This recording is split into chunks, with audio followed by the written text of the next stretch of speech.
anuncia en Jerusalén. Eso es importante que tomen en cuenta ustedes, que cuando Jesús anuncia que las buenas nuevas del Evangelio del Reino de Dios se ha acercado y que se arrepientan, lo está hablando ante un pueblito pequeñito que se llama Galilea, compuesto por pueblitos más pequeñitos, entre ellos Nazaret, Capernaum y otros más. Pero son pueblos pequeños. Entonces, imagínense ustedes, para tener un poco la línea de dónde viene el Evangelio traído por Jesús hasta San Juan del Lurigancho en el siglo XXI, que Jesús empieza en pueblitos que para el gran imperio romano eran sin importancia. Pequeñísimos. No tenían grandes mercados, no tenían malls, no tenían tecnología, estaban lejos de los grandes centros urbanos y muchísimo más lejos que Jerusalén, donde era el centro de la adoración de judaísmo. Pero Jesús trajo la buena nueva. Amén. La buena nueva que chocaba con los dogmas y con las expectativas de las tradiciones judías. Ni los sumos sacerdotes, ni los sacerdotes, ni los levitas, ni ninguno de los grupos religiosos que acudían a las fiestas en el templo de Jerusalén esperaban a un Mesías como Jesús. Ninguno de ellos. Por eso es que sorprendió y por eso es que era nuevo. Y también por eso quisieron silenciarlo y llevarlo hasta la cruz. Muchas veces apedrearlo antes de la cruz. Porque era una buena noticia, pero era diferente a lo que venían escuchando. Ahora, cuando hablamos del Evangelio, de las buenas nuevas, tenemos que remitirnos a Pablo sí o sí, de todas maneras. Porque Pablo se escribe más de la mitad de los escritos del Nuevo Testamento. Bueno, 7 son sí o sí de él. Los otros, probablemente hay acercamientos que dicen que algunos sí, otros no, pero 7 eran de él. ¿Y qué nos dice Pablo en Romanos? Romanos es la carta mayor de Pablo. ¿Qué nos dice en el capítulo 10, versículos 14 al 17? Si tienen su Biblia, búsquenlo. Romanos 10, 14 al 17. Yo voy a leer la versión que tengo aquí. Romanos 10, 14 al 17. En esta versión dice así: ahora bien, ¿cómo van a invocar a aquel en quien no creen? ¿Y cómo van a creer en él si no les ha sido anunciado? ¿Y cómo va a ser anunciado si nadie es enviado? Por eso dice la Escritura: que hermosos son los pies de los que anuncian buenas noticias. Y sigue diciendo el pasaje hasta el versículo 17: pero no todos han aceptado la buena nueva. Isaías lo dice: Señor, ¿quién ha dado crédito a nuestro mensaje? En definitiva, la fe surge de la proclamación y la proclamación se verifica mediante la palabra de Cristo. ¿Qué está diciendo en esta versión? Está diciendo que el Evangelio tiene que ser predicado y anunciado para que la gente escuche y venga la fe que trae la salvación. Amén. Amén. Eso es lo que hay que hacer en San Juan de Lurigancho. Y en todo Lima. Y en todo el Perú. Ahora, la pregunta clave para iniciar esta parte es: ¿y cuál es el contenido medular del Evangelio? Si te dicen predica el Evangelio, ¿qué vas a predicar? Según Pablo, ¿cuál es el contenido medular del Evangelio? Entonces vamos a 1 Corintios, capítulo 1, versículo 23. De Romanos seguimos y avanzamos hasta 1 Corintios, capítulo 1, versículos 23. En la versión que tengo va a decir así: 1 Corintios capítulo 1, versículos 23 en adelante. Nosotros predicamos a un Cristo crucificado, que es escándalo para los judíos y locura para los paganos. En cambio, para los que han sido llamados, sean judíos o griegos, se trata de un Cristo que es poder y sabiduría de Dios. Pues lo que en Dios parece locura es más sabio que los hombres, y lo que en Dios parece debilidad es más fuerte que los hombres. En la Reina Valera va a decir: nosotros predicamos a Cristo crucificado. ¿Sí o no? O sea, para Pablo, el mensaje central, lo más importante del Evangelio que nunca debe anunciarse, es que Cristo ha sido crucificado. O sea, es central. Si usted predica y no dice eso, no está predicando en el modelo de Pablo. Y usted lo puede confrontar, corroborar con Gálatas, con el capítulo 2, versículo 2, que dice: pues nunca entre ustedes he presumido de conocer otra cosa sino a Jesucristo y a este crucificado. 1 Corintios 2:2. Y también con Gálatas capítulo 3, versículo 1. Eso lo dejo ya como encargo, tomen nota. Gálatas capítulo 3, versículo 1. Es decir, Cristo crucificado es el centro del Evangelio. Pero algo más. 1 Corintios 15, versículo 3 en adelante. Vamos a ir. 1 Corintios 15, versículos 3 en adelante. Dice así la palabra de Dios en la versión que estoy leyendo: porque yo les transmití en primer lugar lo que a mi vez recibí, que Cristo murió por nuestros pecados según las Escrituras, y que fue sepultado, que resucitó al tercer día según las Escrituras. 1 Corintios 3 y 4. ¿Y qué dice en la versión Reina Valera? Dice: os he enseñado lo que asimismo recibí, que Cristo murió por nuestros pecados, fue sepultado y que resucitó al tercer día. Aquí Pablo está diciendo que el centro del Evangelio, que es Cristo crucificado y resucitado. Si usted no predica eso, no está predicando lo que dice la palabra de Dios aquí en 1 Corintios. ¿Entendió? Amén. Y esto es locura, como hemos leído. Locura para el mundo, para los sabios. Ahora vayamos a Romanos, capítulo 1, versículo 3. Romanos, capítulo 1, versículo 3. Dice Romanos, capítulo 1, versículo 3. En adelante. Este evangelio se refiere a su Hijo, con mayúscula, Hijo, el Hijo de Dios, nacido en cuanto hombre de la descendencia de David y constituido por su resurrección de entre los muertos, Hijo poderoso de Dios, según el Espíritu santificador, Jesucristo, Señor nuestro. ¿Qué está diciendo Pablo aquí en la Reina Valera? Dice: su Hijo de Dios, nuestro Señor Jesucristo, que era del linaje de David, que fue declarado Hijo de Dios, según el Espíritu de Santidad, por la resurrección de los muertos. Otra vez, el Evangelio que ha recibido, que está predicando, es el Evangelio del Cristo que murió en la cruz y que resucitó. Ahora, ¿está claro hasta aquí? Que el Evangelio para Pablo se centra principalmente en el anuncio de que Jesús murió en la cruz y resucitó de entre los muertos.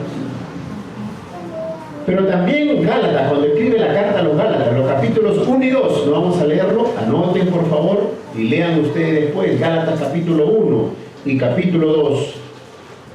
Allí pone de relieve, igual que en Romanos capítulo 3, versos 21 al 25, que ahorita lo vamos a leer, ahí pone de relieve que la fe en Jesucristo y no las prácticas religiosas es la que justifica, o sea, es la que salva.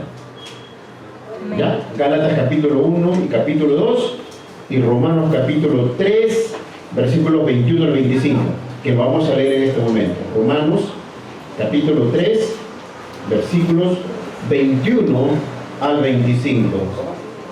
Pero ahora, con independencia de la ley, se ha manifestado el poder salvador de Dios, atestiguada por la ley y los profetas, poder salvador de Dios, que por medio de la fe en Jesucristo llegará a todos los que crean, y no hay distinción, porque todos pecaron y todos están privados de la gloria de Dios. La Reina Valera va a decir, destituidos de la gloria de Dios.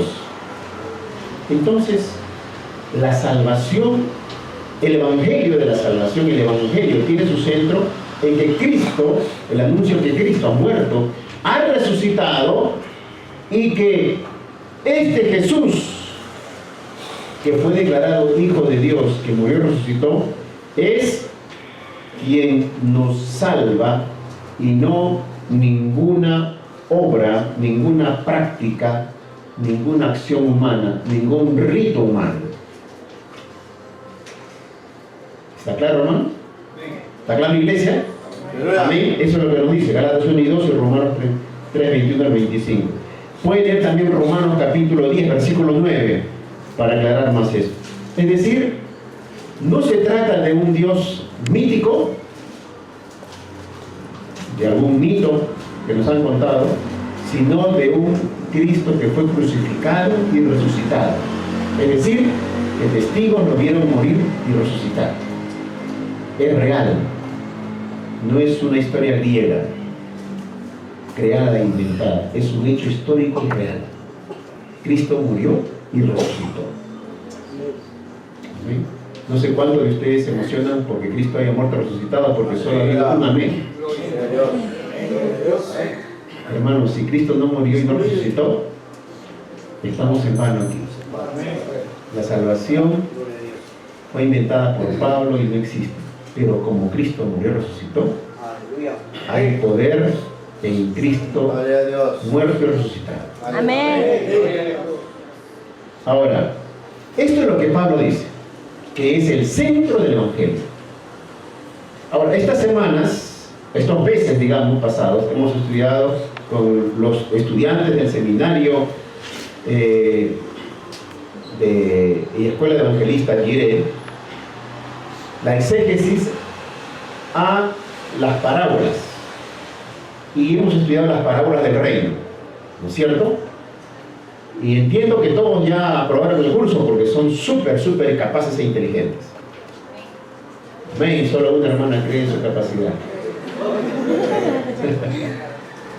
Bueno, Marcos probablemente sea el evangelio, el primer evangelio escrito antes que Mateo y antes que Lucas, por eso que ellos toman mucho de Marcos cuando escriben, que se diferencian los tres sinópticos, estos tres que he mencionado, de Juan, que es diferente, es un evangelio diferente, pero anuncia al mismo Cristo.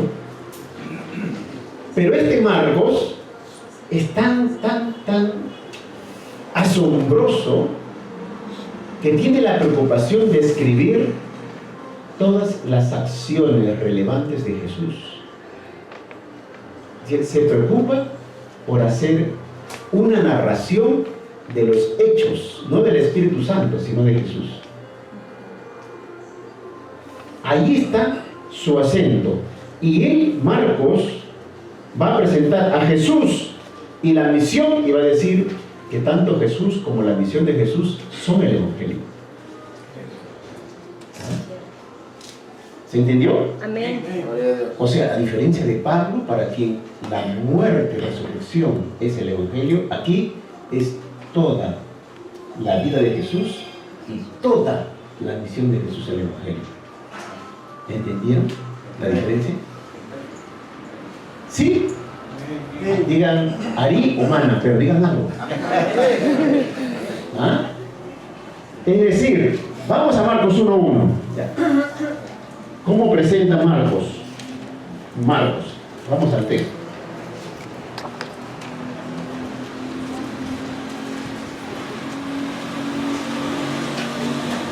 Marcos 1:1. Y hermanos, este tema lo estoy dando para que se matricule, el usted pastor, se matricule en el seminario, porque así nomás en ningún seminario encuentra este acercamiento. Marcos 1:1. En la versión que estoy leyendo dice así: comienzo de la buena noticia de Jesús. Repito, comienzo de la buena noticia de Jesús, Mesías, Hijo de Dios. ¿Qué está narrando? Está narrando la buena noticia, el Evangelio. Y dice que el Evangelio es de Jesús, el Mesías, el Hijo de Dios. Mire, desde el principio está poniendo claro de qué se trata este Evangelio. Y luego usted avanza un poquito más y vea los versículos 14 y 15. 14 y 15. Dice: después del arresto de Juan, Jesús se fue a Galilea proclamando la buena noticia de Dios. ¿Y qué decía? El plazo se ha cumplido, el reino de Dios está llegando, conviértanse y crean en el Evangelio. Bueno, qué poderoso. Porque aquí el versículo 1, el versículo 14 y 15 ya nos dieron el panorama de qué es el Evangelio para Marcos. La buena noticia es que el tiempo se ha cumplido. El Evangelio es que el tiempo se ha cumplido y que el reino de Dios se ha acercado, porque Jesús está ahí presente. Y por lo tanto el pueblo tiene que arrepentirse y creer en el Evangelio, o sea, creer en Jesús.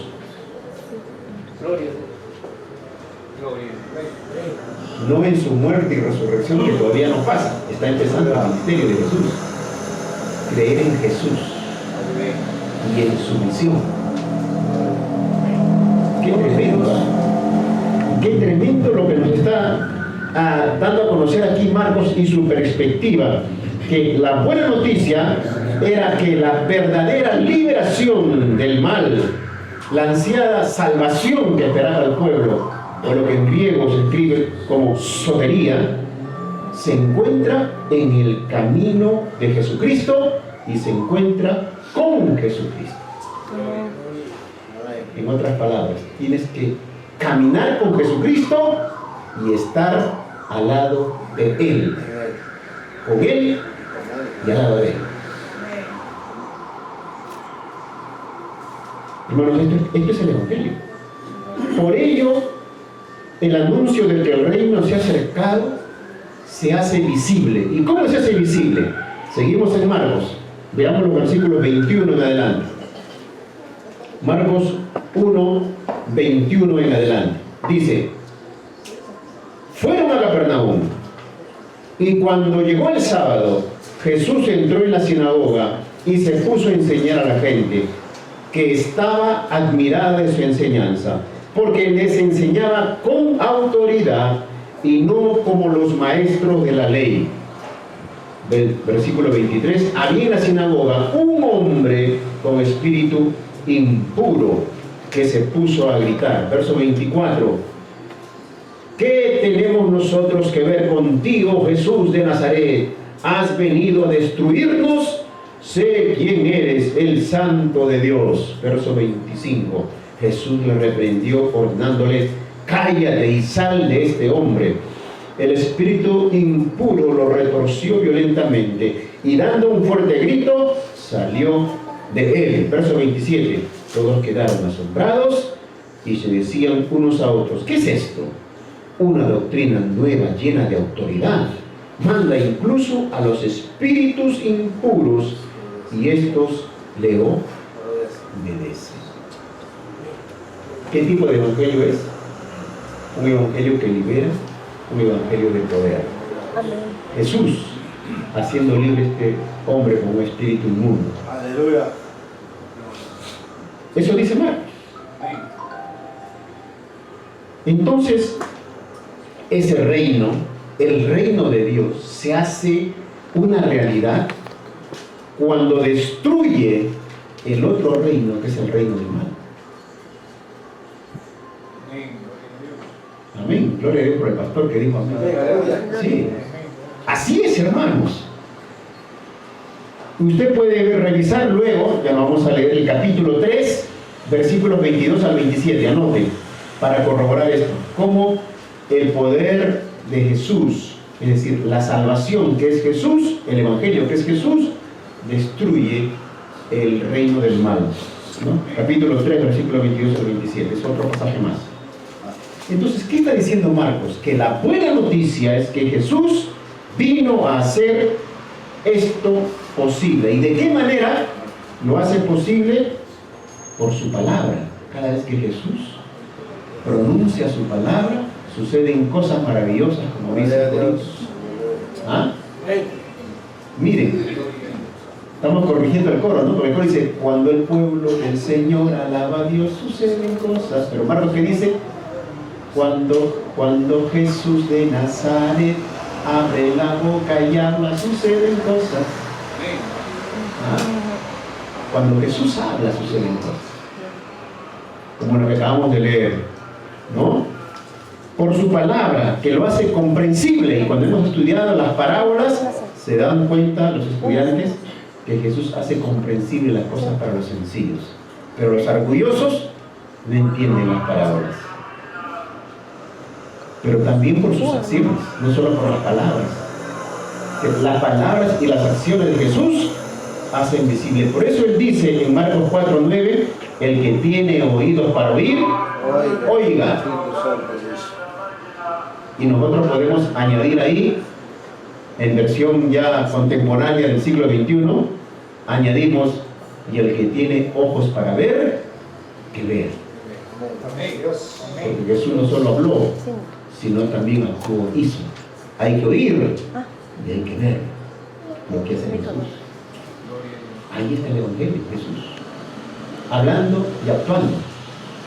Para Marcos ese es el Evangelio, y no solo como Pablo, Jesús crucificado y resucitado.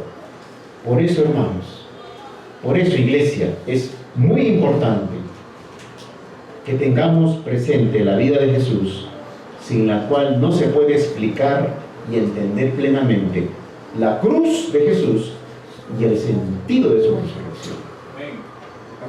No todo empieza en la cruz de la resurrección, empieza desde Marcos 1:1, con cada día Jesús hablando y Jesús actuando. Ahora, para nosotros, como para los discípulos del siglo I, la salvación se materializa cuando se cree en el Evangelio. O sea, cuando se cree en Jesús. Y eso significa seguir a Jesús. Porque lo que Marcos está enseñando aquí es, sigan a Jesús todos los días. Escuchen y vean lo que hace. Eso es el Evangelio. Por ello, en Marcos, el discipulado y el seguimiento son un caminar narrado a lo largo del Evangelio. Y está centrado en la persona de Jesús. Jesucristo.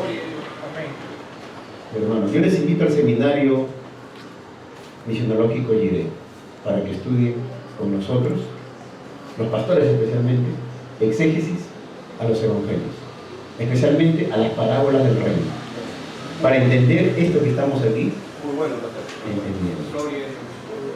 ¿Qué significa el discipulado y el seguimiento? De acompañar y seguir a Jesús en el camino todos los días, escuchando y viendo lo que hace Jesús. Ese es el Evangelio. Ese es el Evangelio de poder.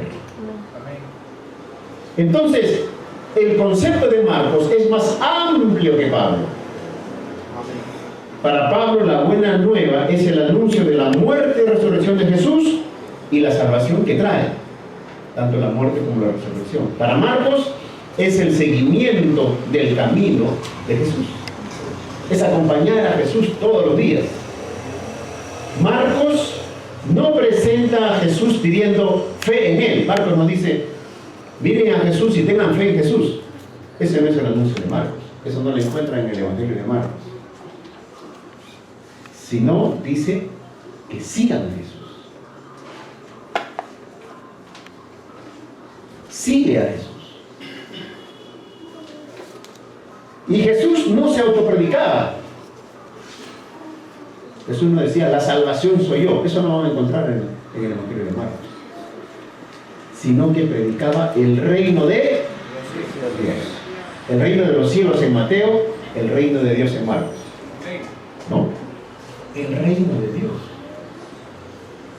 Jesús era el evangelizador.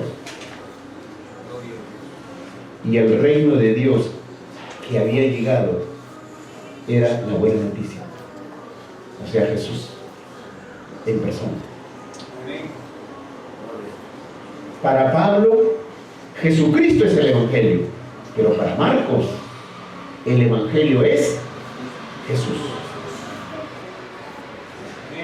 El predicador pasó a ser el predicado. Hermanos, qué tremendo cuando uno descubre que Jesús, que era el predicador, ahora es a quien debemos predicar. Gloria a Dios. Jesús. Dios. Jesús. En Él está la salvación.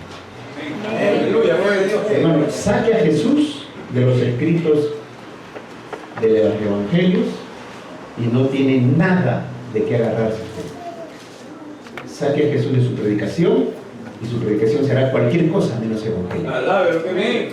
Aleluya.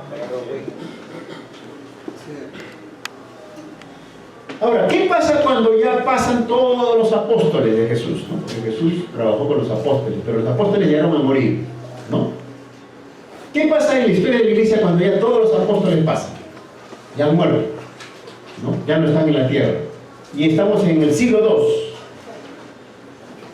La iglesia empieza entonces un proceso de institucionalización, porque ahora se establecen pastores y se establecen obispos, ¿no? Ya hay obispo de Pérgamo, obispo de Filipos, obispo de Sardis, ya comienzan a establecerse obispos, ¿no? Por regiones, por provincias, ¿no? En todo Asia Menor. Y en ese proceso, el evangelio predicado es el evangelio de Pablo. La carta pastoral. Claro. Las cartas pastorales, ¿no? O sea, que la salvación es por la fe en Jesús, que eso es lo que enseña Pablo, ¿no? Lo que acabamos de decir, que Jesús murió, resucitó, tengan fe en Jesús, que Él murió, resucitó, tengan fe que Él salva. Eso es el evangelio de Pablo. Y eso es lo que se predicó a partir del siglo II, ¿no? Se enfatiza entonces la adoración a Jesús. Y conforme avanzamos y llegamos al siglo IV, en el año 313, sucede algo que marca la historia de la iglesia. Es el Edicto de Milán. Entre otras cosas, el arte se vuelve público y se defienden las imágenes como libros para los iletrados. Es decir, se utilizan imágenes para la enseñanza de la fe. He tenido el privilegio de estar en las grandes iglesias que hay en Alemania, ¿no? En muchos de los estados, de las ciudades. Y uno encuentra, porque ellos, si tienen algo bueno allá en Alemania, en las iglesias, es que guardan la historia que traen de hacia atrás. Y hacen sus museos, ¿no? Y algunas iglesias inclusive te cobran para entrar y para ponerte el guía, ¿no? Bueno, yo trataba de ir de manera gratis, que no cobren, pero en algún lugar había que pagar. Pero uno encuentra allí cómo las imágenes, no solo los vitrales, sino también las grandes puertas, inmensas puertas, grabados en madera, con cada episodio del Evangelio de Jesús. Cada episodio encuentra aquí Jesús y la mujer samaritana, Jesús en Betania con la familia de sus mejores amigos, y así, pasaje por pasaje, esculpido en madera en tremendas puertas que tienen al ingreso de las iglesias. ¿Por qué lo hacían así? Porque desde el siglo IV, como estamos diciendo ahorita, se comenzó a ver que las imágenes podían ser usadas para enseñar a las personas que no tenían mayor educación, que no sabían leer, por ejemplo. Pero al mismo tiempo, las imágenes en las iglesias entonces se convierten en una consecuencia de ella, y luego las imágenes mismas van a tener lugar de adoración, ¿no? ¿Se acuerdan lo que sucede hasta ahora? Cómo hay imágenes de madera, de hierro, de cemento, de yeso, que se cargan y se adoran, ¿sí? Ok, eso empezó pues aquí, en el 303. Empezó con una buena intención, pero luego se trastocó. Y estoy narrando esto para que sepan ustedes cómo el Evangelio también se puede pervertir. De ser tan lindo y aprender con imágenes sencillas, se puede pervertir. Para llegar a ser un medio para llegar a Jesús, convertirse en el reemplazo de Jesús. Entonces en el siglo IV surge un evangelio diferente, eso sí. En el siglo IV, a partir de este edicto de Milán, surge un evangelio diferente que se llama el evangelio de la cristiandad o el evangelio constantiniano. ¿Por qué? Porque Constantiniano, como emperador de Roma, se hace cristiano y dice: a partir de ahora todo el imperio es cristiano y todos somos cristianos, y el que esté en contra es un hereje, a cortarle la cabeza. Terrible. Eso es lo peor que pudo haberle pasado a la iglesia. Aquí entonces el evangelio cambia. ¿Por qué? Porque aquí el evangelio se convierte en un evangelio triunfalista e imperial. Los perseguidos ahora son los que persiguen. La iglesia que en los siglos II, III habían sido perseguidos y muertos terriblemente por el emperador de Roma, ahora con este nuevo emperador, la iglesia se convierte en la que persigue a los que piensan diferente. Y eso no es el evangelio que encontramos en las Escrituras, ni el de Pablo, ni el de Marcos. Entonces, la teología de la cruz no desaparece, pero queda eclipsada muchas veces con una teología de la gloria y del poder divino manifestado en el éxito imperial. El evangelio pasa del evangelio de la cruz al evangelio de la corona.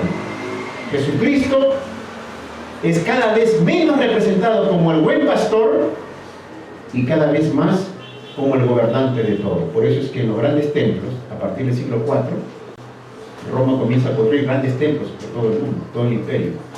Y los grandes templos tienen en la fachada, en la parte de arriba, en la entrada principal, ahí tienen a un Jesús que no es de los evangelios, sino es Jesús gobernante de todo. Es un emperador celestial, majestuoso, distante, sentado en un trono.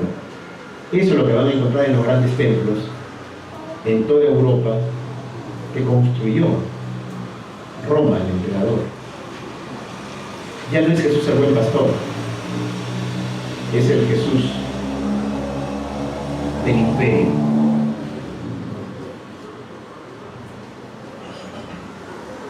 Refleja la nueva posición de la iglesia en el mundo. Ya no es la iglesia perseguida, ahora es la iglesia que persigue. ¿Por qué cambió en el siglo IV? Porque el evangelio ahora es el evangelio de la unidad y la ortodoxia compulsiva, o sea, coactiva, ¿no? Por obligación, por ley. O crees, y si no estás fuera de la ley. Y así se logra la unidad. La iglesia se moldea a la imagen del imperio. ¿Es una sola iglesia? Sí. ¿Es universal y católica? Sí. ¿Es jerárquica? Sí. Pero no es la iglesia del siglo I ni del siglo II. Es otra iglesia, porque es otro evangelio el que lo mueve. La diversidad de expresiones locales se ve ahora como una amenaza a la unidad del imperio. Si piensa distinto, pero es una amenaza y eres erradicado. El emperador también es ahora el obispo, pero el obispo exterior, ¿no? El episcopos, que interviene activamente para resolver las doctrinas o las disputas doctrinales, ¿no? Y desde Roma el emperador es el que convoca el concilio de Nicea, el concilio de Constantinopla, que son los grandes concilios que definen la doctrina cristiana hasta el día de hoy. Así fue. Entonces, en el credo niceno, en el concilio de Nicea, ahí está la ortodoxia correcta. y esto ahora es un asunto de interés estatal, es una cuestión de Estado, ¿no? La herejía no es solo un error teológico, sino un delito contra el Estado y la paz social. Surge la persecución legal contra disidentes cristianos, por ejemplo los arrianos, los donatistas y otros grupos más. Un giro irónico para una fe, una iglesia y un evangelio que nacieron bajo persecución. Qué ironía, ¿no? De perseguidos a perseguidores. Pero ¿por qué es diferente también a partir del siglo IV? Porque este evangelio es un evangelio de la cultura y de la civilización cristiana. Es decir, el cristianismo deja de ser una alternativa radical, como la que hemos venido viendo de los evangelios, como Marcos, por ejemplo. Una alternativa radical al sistema imperial. Por ejemplo, en el siglo I, ¿no?, el cristiano tenía que rechazar el dar culto al César, ¿verdad? ¿Sí o no? Claro, así era. Porque Roma te exigía dar culto al César. César era el dios, el emperador, ¿no es cierto? Ahora busca, entre comillas, bautizar la cultura greco-romana, porque la iglesia y su evangelio adopta las estructuras administrativas de Roma, del imperio, adopta su filosofía, que es el neoplatonismo, adopta su calendario de festividades, o sea, el Sol Invictus, que da paso a la Navidad, ¿no? Ahí surge la Navidad, y sus espacios, los templos paganos, que ahora se convierten en iglesias. Los que eran templos paganos para los dioses de Roma, se convierten en templos cristianos. La evangelización ya no se realiza principalmente por el testimonio de los mártires y de los misioneros itinerantes, los predicadores, que al final del siglo I ya habían empresas de predicadores. Como ya no estaban los apóstoles, ya había predicadores que comenzaban de manera itinerante, ir a predicar, como hoy día los viajes misioneros, ¿no? Después de Pablo, porque ya no está Pablo, no hay ningún apóstol, pero hay otros predicadores que salen imitando a Pablo. Pero en el siglo IV, ya no, sino que ahora, ¿cómo llega el evangelio? ¿Cómo uno conoce el evangelio? Por asimilación cultural, gradual, y finalmente por decreto imperial. Todos somos cristianos por la ley de Roma. ¿Y por qué es diferente entonces? Miren, ser romano era igual que ser cristiano. Eso es lo que estamos diciendo. Pero ¿por qué también era diferente finalmente? Porque este es un evangelio de los cristianos nominales y de los ritos. Aquí ya no hay, yo sigo a Cristo por convicción. Aquí entonces, a partir del siglo IV, yo voy a la iglesia y sigo a Cristo y creo en el evangelio porque el imperio es cristiano y yo también. Es decir, convertirse al cristianismo deja de suponer un riesgo social, ya no es un riesgo para tu vida y pasa a ser una ventaja en tu carrera política y en tu carrera social. Esto entonces genera lo que estamos llamando cristianos nominales. Cristianos que solo asisten a los domingos a misa, ¿no? Porque hay que ir, pues, ¿no? Y a veces también cristianos que van a ir a la iglesia pentecostal porque hay que ir, que son nominales, no por convicción. Esto nace ahí, a partir del siglo IV, y eso es en masa. Las estructuras eclesiales se formalizan y se ritualizan, comienzan los ritos, ¿no? ¿Qué ritos? La liturgia, ¿no? Se convierte, es un rito. Otro rito, el sacramento, ¿no? Otro rito, las ceremonias, ¿no? Todo eso cayó en ritualismo, dejando la relación viva con Cristo, porque ya no había seguimiento de Cristo, ya no se caminaba con Cristo. Se era cristiano por ley. Y ya no había una relación con el mandamiento del amor. Amarás a Dios sobre todas las cosas y amarás a tu prójimo como a ti mismo.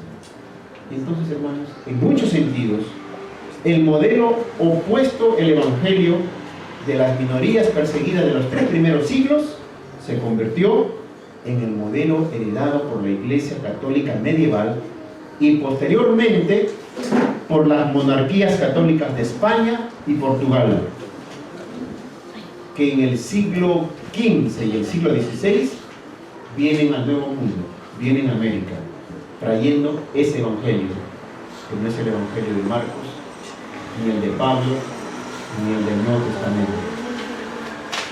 Ahora, comprender este giro que se produce en el siglo IV es esencial para entender no solo la historia de la Iglesia, sino también la matriz cultural y la matriz teológica en la que surgirán siglos después tanto la Reforma Protestante como reacción contra esta cristiandad medieval, como también la evangelización de América. Y ahí vamos a llegar. Entonces pasamos al punto 2. En sus hojitas, entremos al punto 2. Para ver cuál es ese evangelio que llega de España y Portugal, ¿no? Veamos el contexto. ¿Qué ha pasado en España? ¿Qué ha pasado en Portugal a fines del siglo XV? Más o menos 1490. Y también años después, a inicios del siglo XVI, a partir del año 1500. Es que España, después de casi toda la Edad Media prácticamente, desde que surgió la fe musulmana, España había estado en guerra con ellos, en conflicto con ellos. Entonces, imagínense, desde el siglo VI hasta el siglo XV, son 9 siglos de conflicto entre la fe musulmana y la fe cristiana de España, o sea, la fe católica. Y justo llega el año 1490, ¿y quién gana? ¿Quién gana esa batalla religiosa y cultural? ¿España o los musulmanes? No, si hubieran ganado los musulmanes, nosotros seríamos musulmanes. España. Lo gana España. Entonces España, ¿no? Ahora es el dueño, no hay ninguna religión en el mundo que le haga la competencia. ¿Ah? Porque todavía no se produce la Reforma Protestante. Es la única religión dominante del mundo. Y además, es el país número 1 de Europa. Lo que hoy es Alemania, en esos años era España. Para Europa, que era el centro del mundo, ¿no? Hoy día el centro del mundo es Estados Unidos, todavía, ¿no? Que cada vez está cayendo más. Aún no se conocía, ¿no? Entonces, España vivía un fuerte triunfalismo. Era el number 1, el papa rico, ¿no? Del mundo. Había expulsado a los moros de su territorio. Había unificado la corona de España cuando se casaron Isabel de Castilla y Fernando de Aragón. Entonces Francia ya no era un problema, que era la competencia, ¿no? Francia era laica, o sea, no creía en Dios. Había fortalecido su reinado. Instaló un tribunal de inquisición que fue sumamente agresivo. ¿Se acuerdan ustedes? En la Plaza Bolívar, el tribunal de la inquisición que tenemos nosotros. Eso viene de esa época, ¿no? ¿Por qué? Porque empieza en España, pero luego se extiende a todos los territorios que ellos conquistan. Entonces, también a partir de ahí se desata una fuerte persecución a los judíos.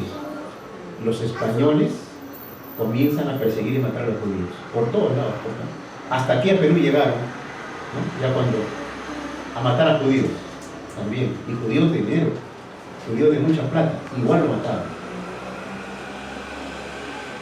Portugal vivió un proceso distinto, pero también buscaba congraciarse con el papado en Roma, igual que España. O sea, tenían el mismo estilo, aunque el método era un poquito distinto, ¿no?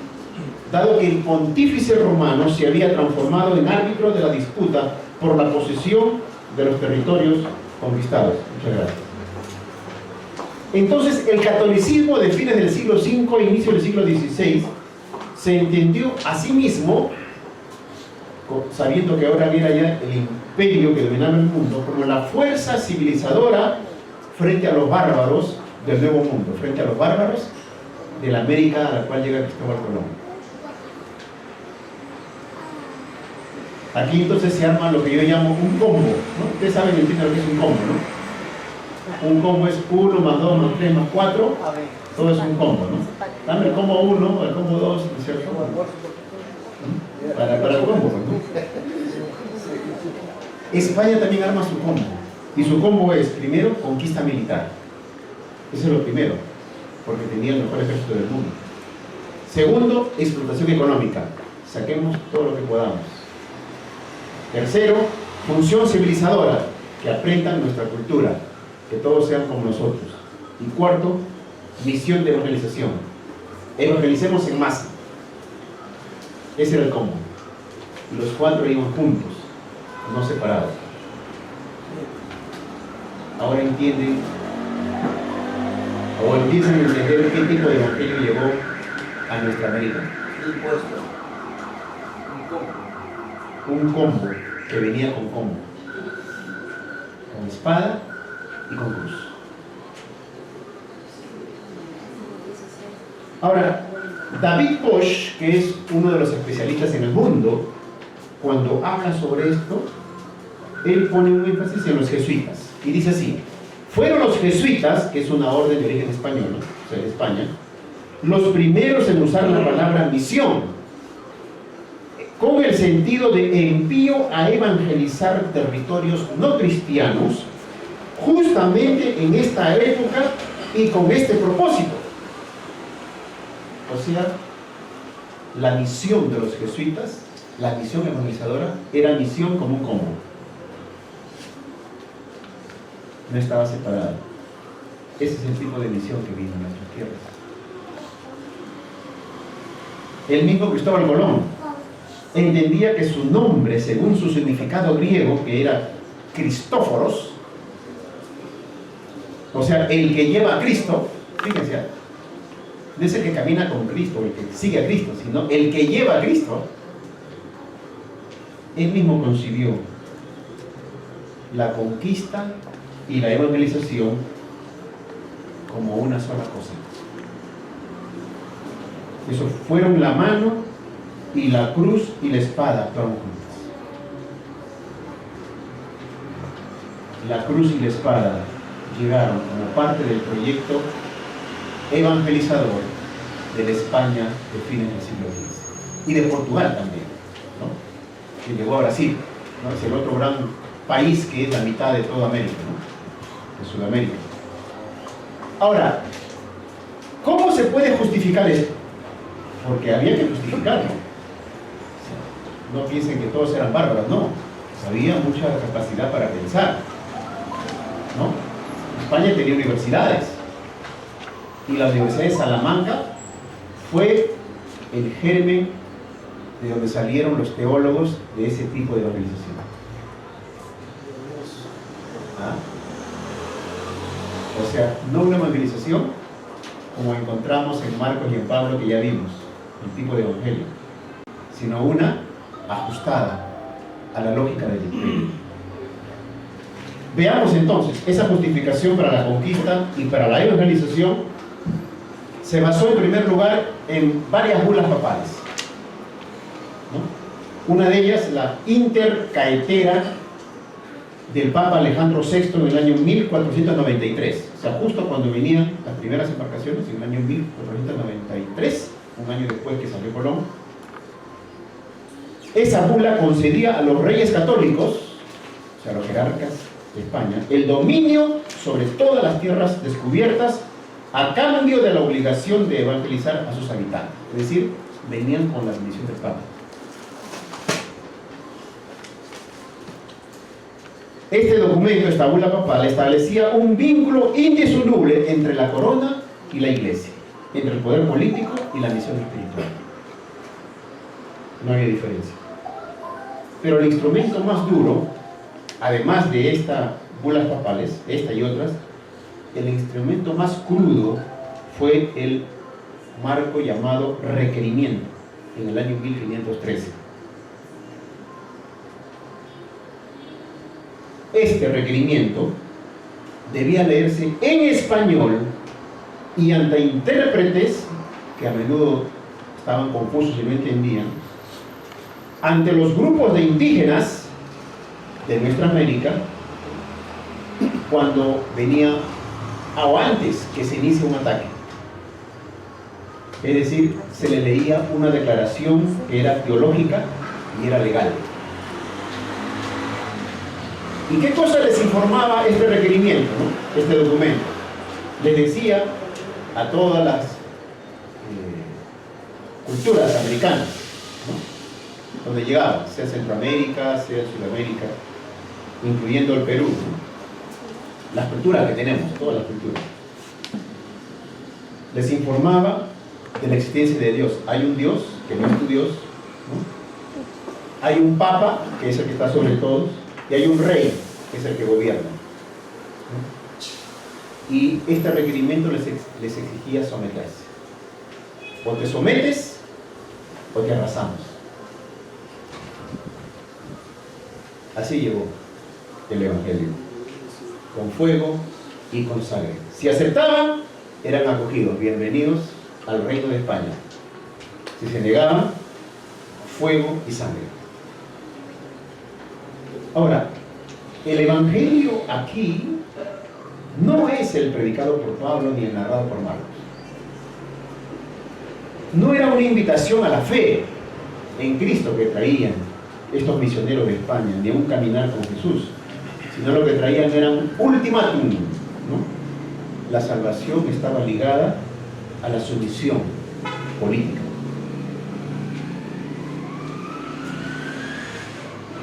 ¿Qué podemos decir entonces del marco teológico? ¿No? Porque no crean que fue fácil, como decimos, eran seres pensantes los españoles. Entonces, al interior de esta empresa de conquista y de evangelización, también hubieron disputas teológicas. O sea, no fue solo un solo pensamiento. Y entonces surge la controversia de Valladolid en el año 1550, frente a tanta denuncia de tanto abuso. En el año 1550-1551 hay una controversia llamada la controversia de Valladolid. Entonces, ¿a quiénes se invita? A los mejores teólogos que hay. Por un lado está Sepúlveda y por otro lado de las Casas, ¿no? Y esto es fundamental para entender esta tensión que había en el corazón del Evangelio, que había llegado a América. ¿Cuál era la postura de Juan de Sepúlveda? Era una postura que se basaba en el pensamiento aristotélico, o sea, en Aristóteles, y que argumentaba que los indígenas, o sea, quienes vivían en el Nuevo Mundo, en América, eran siervos por naturaleza. Eran bárbaros que practicaban idolatría y el canibalismo. Y para Sepúlveda, la guerra justa era el instrumento legítimo y previo para, entre comillas, pacificar y preparar el terreno para la evangelización. Entonces, ¿cuál es el evangelio que defendía Sepúlveda?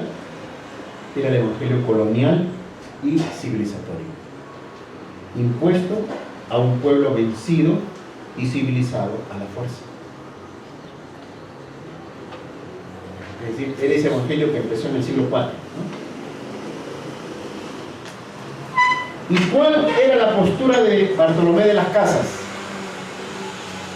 Él, por otro lado, de manera opuesta, defendía la racionalidad y la humanidad plena de los indígenas. Sí, los indígenas son seres pensantes, han desarrollado una cultura. Los indígenas son humanos, no son subhumanos, no son de una categoría menor, no son bárbaros. De las Casas argumentaba que la fe no podía ser impuesta, sino solo propuesta mediante la persuasión racional y el ejemplo amoroso. Entonces el evangelio de Bartolomé de las Casas era un evangelio carismático, liberador, que requería libertad para su aceptación o rechazo. Ahí estaban las dos posturas. Lo terrible fue que luego de la presentación de ambas posturas, los reyes de España no definieron, esta sí, esta no, sino que lo dejaron ahí y lo pasaron como por agua caliente. No definieron si querían alinearse con el Evangelio, que se parecía al de Pablo y al de Marcos, sino que se quedaron con el Evangelio que empezó en el siglo IV, que era un Evangelio distinto. La corona no dio un veredicto claro, pero esta disputa que hubo entre los dos muestra que el Evangelio que llegó no fue monolítico, o sea, hubo también al interior diferencias, ¿no? Llegó con una profunda contradicción interna. El Evangelio que nos llegó a América era un Evangelio de dominación o era un Evangelio de liberación. Pasemos al punto 3 de su material. ¿Cómo el Evangelio que llega ahora se mezcla con las culturas, con los pueblos y con las creencias que ya existían, ¿no? Veamos primero el Evangelio en la práctica, ¿no? En la realidad. Pues en la práctica y en la realidad, el mensaje del Evangelio se filtró a través de prismas culturales, políticos y humanos fracturados. ¿Cómo así? ¿Cómo es que se filtró ese Evangelio? Pensemos un poco en el método que utilizaron para evangelizar cuando llegó el Evangelio de Europa, de España católica. El método fue la conversión masiva y fue la destrucción cultural. Tanto que ellos tenían una urgencia escatológica y había un número abrumador de indígenas y de almas que había que salvar, utilizaron el método de la evangelización en masa. Evangelicemos en masa. Y entonces el bautismo se convirtió a menudo en un ritual mágico. Se bautizaba y eres salvo, ¿no? El concepto de solo en la iglesia hay salvación, fuera de la iglesia no hay salvación, ahí está, por el bautismo. Y no por un discipulado profundo. También se demolieron templos, se levantaron iglesias sobre el cimiento de los templos que encontraron. Y esto fue literal, en Cusco se puede encontrar eso, ¿no? Los templos españoles levantados sobre los templos de los incas. Y eso sí en todas las culturas de todas las Américas. Este es un acto que transmitió un mensaje claro, que el Dios cristiano había vencido a los dioses de los pueblos de América que ellos encontraron. O sea, era un Dios aplastando a otro Dios, a otros dioses. Hablemos del contenido, ¿no? Del Jesús que se presentó.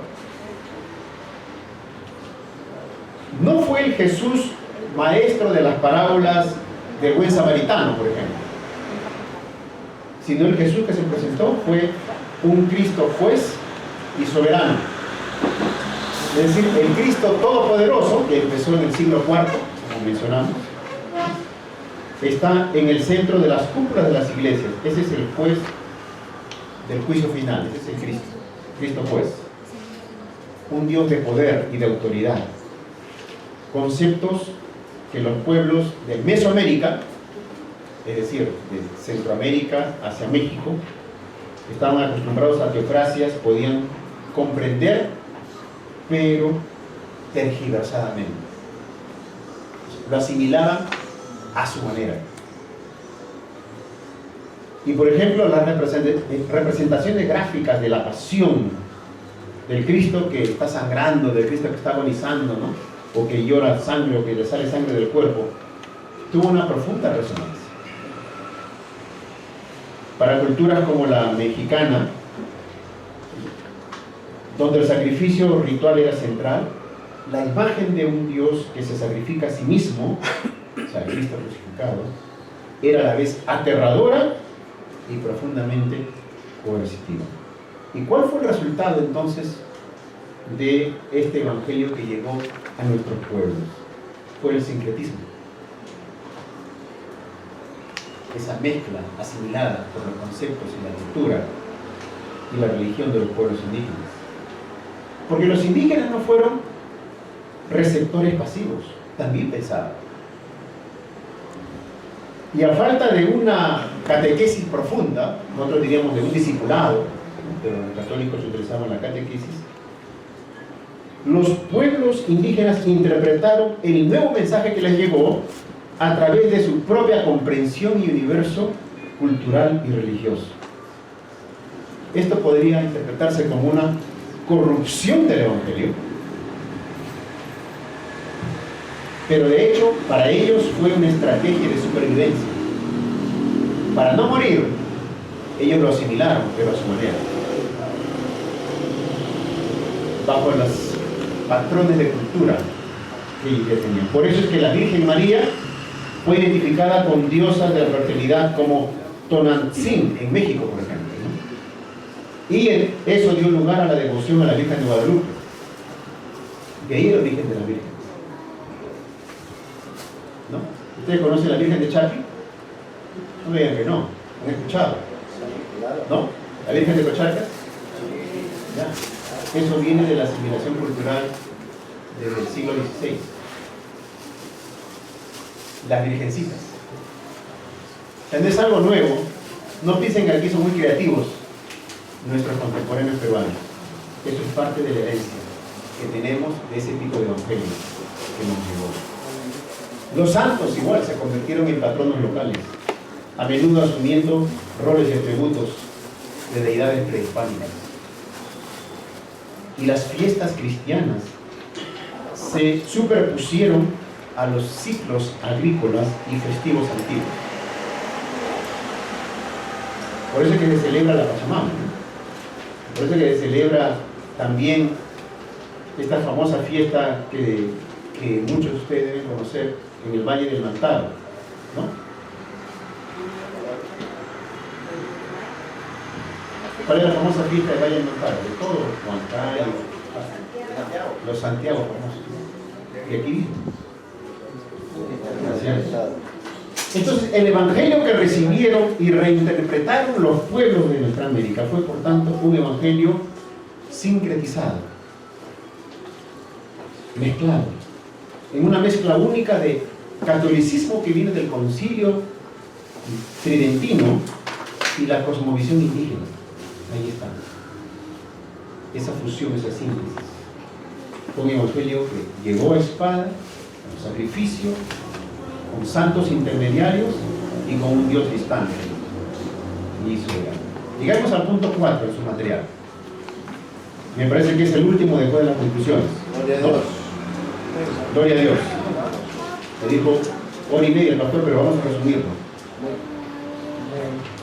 Consecuencias. Consecuencias para la evangelización que ha empezado desde la República, porque acuérdense que la República, se generaron las repúblicas en toda América para liberarse justamente de España y de Portugal, y miraron a Europa, y miraron a Inglaterra como el modelo, ¿no? Porque era el país protestante por excelencia.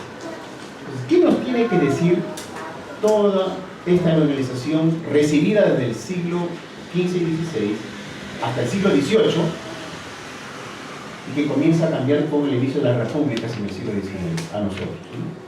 Las consecuencias entonces de esta organización colonial española y portuguesa de los siglos XV al XVIII para nuestra evangelización, la protestante y la evangélica, que viene desde el siglo XX y XXI, ¿no? Con las famosas fuerzas misioneras en América Latina, son profundas, complejas y tienen mucho sustrato y mucha riqueza que darnos. Preguntémonos entonces, ¿qué hacemos nosotros, los herederos de una tradición evangélica que empezó con la Reforma protestante, ¿no? Y con los avivamientos del siglo XVIII, que valora la sola escritura, la sola fe y solo Cristo, y la conversión personal, ¿no? Producto de los avivamientos del siglo XVIII? ¿Cómo relacionamos esto con la historia compleja que nos han traído desde el Evangelio del Imperio de España? del país que domina el mundo. Entonces, primero veamos que nosotros tenemos una gran responsabilidad profética hoy, al evangelizar. ¿Qué queremos decir? Que tenemos que reconocer y lamentar los terribles errores cometidos en nombre de Cristo, porque se cometieron en nombre de Cristo terribles cosas, terribles. Y la confusión del evangelio con el poder imperial, ¿no? Porque eso entendieron los pueblos de América, ¿no? Que el evangelio era ese poder imperial que venía a imponer. Y esa imposición cultural y esa violencia espiritual que también desencadena mucha violencia y abuso espiritual también, son una mancha en la historia de la iglesia que hay que arrepentirse. Y eso nos recuerda el peligro eterno de aliarnos con el poder secular para lograr fines espirituales. Esa es la tentación permanente de la iglesia. Me voy a aliar con el poder con fines espirituales. La historia demuestra que esa es la peor decisión de la iglesia y ahí se corrompe la iglesia. Se corrompe el evangelio porque se predica otro Cristo, no el de los evangelios anunciados por Marcos que hemos visto, ni el de Pablo, y que empezó en el siglo IV. Acuérdense. Segundo, la necesidad de ser fieles cuando queremos contextualizar el evangelio. Es decir, el sincretismo que hemos venido hablando nos enseña que el evangelio siempre es recibido dentro de una cultura. Usted lleva el evangelio a un pueblito en las alturas de andinas de Ayacucho, donde solo hablan el quechua y no hablan español. Habrá uno de repente, un maestro que ha llegado a hablar español. Ahí hay una cultura. Usted tiene que considerar el evangelio que le va a llevar. Que no es lo mismo como llevar el evangelio a Alemania, donde yo he predicado. No es lo mismo. Es otra cultura. Entonces, la contextualización es siempre en relación a la cultura. ¿Cómo el evangelio aterriza en esta cultura? La pregunta no es si se contextualizará, sino cómo se va a contextualizar. Nuestra tarea es realizar una contextualización que sea crítica, no acrítica. Es decir, presentar al evangelio del Cristo crucificado y resucitado, que es el evangelio que predicó Pablo, para salvación, por gracia, mediante la fe, de una manera que haga el corazón de la cultura. Gloria a Dios, aleluya. Que les hable esta cultura desafiando y redimiendo aquellos aspectos que se oponen al reino de Dios y al mismo tiempo afirmando y santificando aquellos que sí son compatibles con Él. Hay elementos buenos en toda cultura, hay elementos que hay que transformar, pero hay que tener esa actitud crítica. Tercero, el evangelio tiene que ser integral. Hemos visto que el evangelio que llegó al nuevo mundo fue a menudo reducido a un ritual, ¿no? Un ritual de salvación. Eres salvo por el bautismo. La salvación llega, ¿por qué? Porque la iglesia de España, la iglesia católica, solo en ella hay salvación. Y por el bautismo ya eres cristiano. Nosotros debemos proclamar un evangelio integral, el evangelio del reino de Dios. El que encontramos en Marcos, que hemos visto. Que hable de la redención personal, sí, pero que también hable de justicia, que hable de reconciliación, que hable de cuidado de la creación y que hable de restauración de todas las cosas. Es el evangelio que defendió de las casas, aunque de manera incipiente, ¿no? Muy incipiente. Un evangelio que defiende la dignidad humana dada por Dios. Y punto 4, la prioridad del discipulado sobre los números. Porque la tentación de la iglesia siempre es los números mandan. ¿No? Hagamos una misión que sea al estilo de misión por objetivos, misión por resultados. Evangelicemos el mundo y allá para celebrar que Cristo viene. Esa es la tentación. Pero eso no es lo que encontramos en el Evangelio de Pablo, en el Evangelio predicado o narrado por Marcos. La lección de las conversiones masivas es clara. La profundidad es más importante que la amplitud. No todo el que me dice Señor, Señor, entrará en el reino de Dios. Puedes pensar que es administrado el mundo, pero el Señor te dice otra vez, no todo el que me dice Señor, Señor, entrará en el reino de los cielos. Nuestra misión no es meramente hacer convertidos, sino formar discípulos de Jesús, el Cristo. Personas que conozcan a Cristo, que sigan a Cristo, que sirvan a Cristo en todas las áreas de la vida y no solamente en los días de culto. Esto requiere tiempo, requiere paciencia, requiere relación y requiere enseñanza fiel a los evangelios y el Nuevo Testamento. Concluyendo, unos puntos para resumir lo que hemos venido diciendo. Y aquí resumimos todo lo que hemos dicho. Lo primero que hemos dicho es que para Pablo la buena nueva es el anuncio de la muerte y resurrección de Jesús y la salvación que trae Jesús con su muerte y resurrección. Y ese evangelio debe comunicarse para ser obedecido. Entonces se conoce a Jesús por la fe en Jesús. Tú eres salvo por la fe en Jesús, Cristo resucitado, muerto y resucitado. Para Marcos el evangelio es el seguimiento del camino de Jesús. Marcos no presenta a Jesús pidiendo fe en él, en Jesús, sino pide que le sigas. Jesús es el mensaje de salvación. El concepto de Marcos es más amplio que el de Pablo. No se limita a la muerte y resurrección, sino que te lleva por caminar cada día con Cristo. Porque cuando escribe Marcos, todavía Cristo no había muerto y no había resucitado. Ahora, a partir del siglo II, segunda conclusión, el evangelio predicado es el evangelio paulino. La salvación es por la fe en Jesús. Pero en el siglo IV, a partir de este siglo, surge un evangelio diferente, ¿no? Al que hemos llamado el evangelio de la cristiandad, el evangelio constantiniano, por Constantino, que es un evangelio triunfalista, imperial, de la unidad de la ortodoxia, que coacciona de la cultura y la civilización cristiana y de los cristianos nominales que van a la iglesia solo para los ritos. Este evangelio empieza en el siglo IV y es el que llega a España y viene a América Latina. Es el evangelio y el modelo opuesto al evangelio de las minorías perseguidas en los 3 primeros siglos.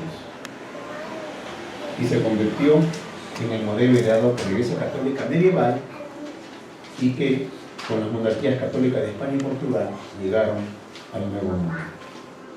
Tercera conclusión, que el catolicismo de la conquista del Nuevo Mundo se entendió a sí mismo como una fuerza civilizadora frente a los pueblos bárbaros que poblaban el continente americano. Y entonces iniciaron un proceso en forma, yo he llamado un combo, ¿no? Como hoy día pedimos los combos. Y ese combo incluyó conquista militar, explotación económica, porque les interesó sacar todo el oro que se pudo y la plata, ¿no? De Potosí, de Bolivia, de Ayacucho también, en Ayacucho, sacar minerales. Hay que conocer la historia. Los que son ayacuchanos deben conocerla. Si no la conocen, revisen la historia del Perú. La función civilizadora y la misión de evangelización. Todo eso es un combo. Inseparable.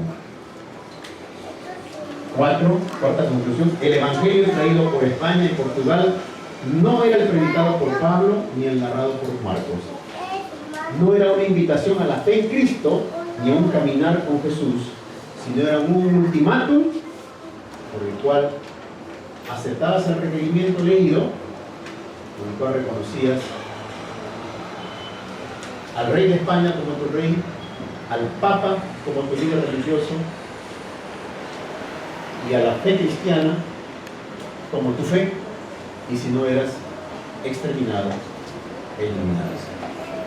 La salvación estaba ligada a la sumisión. Quinta conclusión, el evangelio que recibieron y reinterpretaron los pueblos de América fue un evangelio sincretizado, el sincretismo que venimos hablando. Es una mezcla única de catolicismo tridentino y de cosmovisión indígena. Un evangelio impuesto a espada, de sacrificio, de santos intermediarios y de un Dios distante y soberano. Y sexto, la última.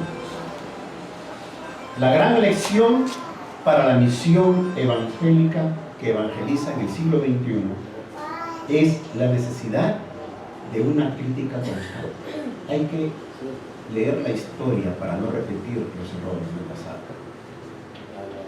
Presentar un evangelio que sea contextual sin ser sincrético o caer en el sincretismo.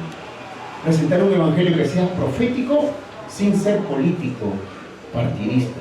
Presentar un evangelio que sea persuasivo sin ser coercitivo o abusador. Presentar un evangelio que sea integral sin reducir todo a lo espiritual o todo a lo social.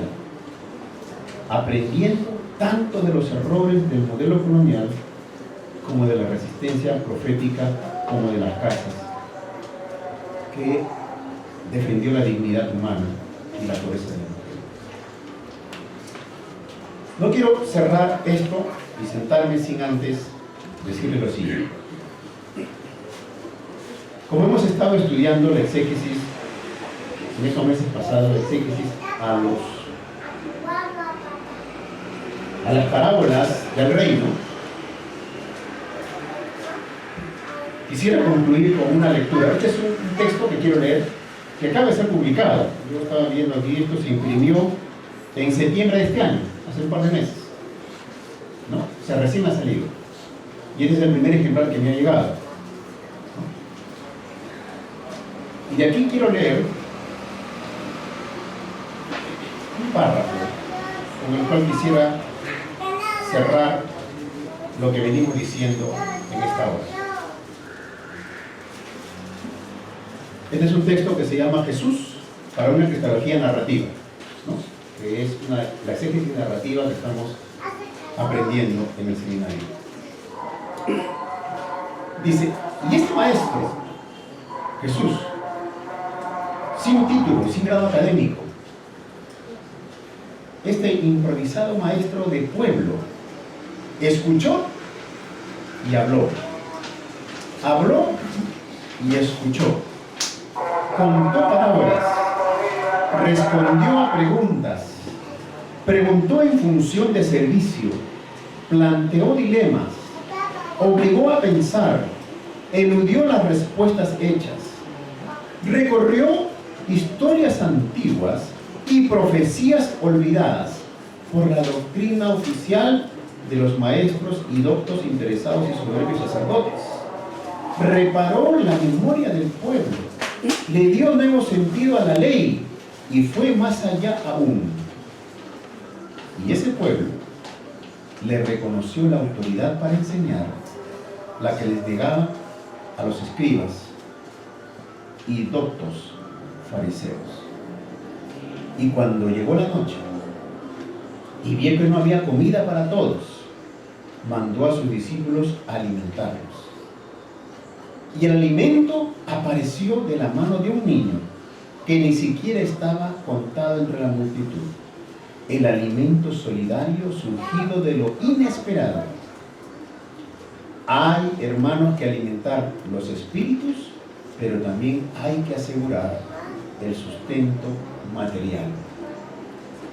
Porque el reino de la vida plena, el reino de Dios, el reino anunciado por Jesús, no se conforma de cuerpos hambrientos o de cuerpos enfermos. Que Dios nos haya hablado, que Cristo nos haya hablado, que el Espíritu Santo nos haya hablado.